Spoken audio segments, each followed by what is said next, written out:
আগামীকাল ৭ জুন সারা দেশে আনন্দ ও উদ্দীপনার মধ্য দিয়ে পবিত্র ঈদুল আজহা উদযাপিত হবে। ঈদের নামাজের পরই শুরু হবে পশু কোরবানির কাজ। তবে পশু কোরবানির পর সবচেয়ে বড় দুশ্চিন্তায় থাকতে হয় এর রক্ত ও বর্জ্য পরিষ্কার নিয়ে।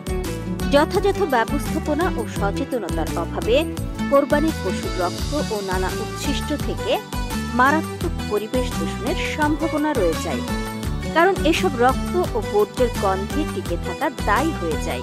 এছাড়াও এসব বর্জ্য বিভিন্ন রোগ জীবাণু ছড়ায়। তাই সবার উচিত নিজ নিজ দায়িত্বে এসব কোরবানির বর্জ্য পরিষ্কার করা। কিভাবে কোরবানির পর রক্ত ও বর্জ্য পরিষ্কার করবেন, আসুন তা জেনে নিন। পশু জবাইয়ের জন্য বসত বাড়ি থেকে যথাসম্ভব দূরবর্তী কোনো পরিষ্কার স্থান বেছে নিতে হবে। পশুর রক্ত যেন গর্তেই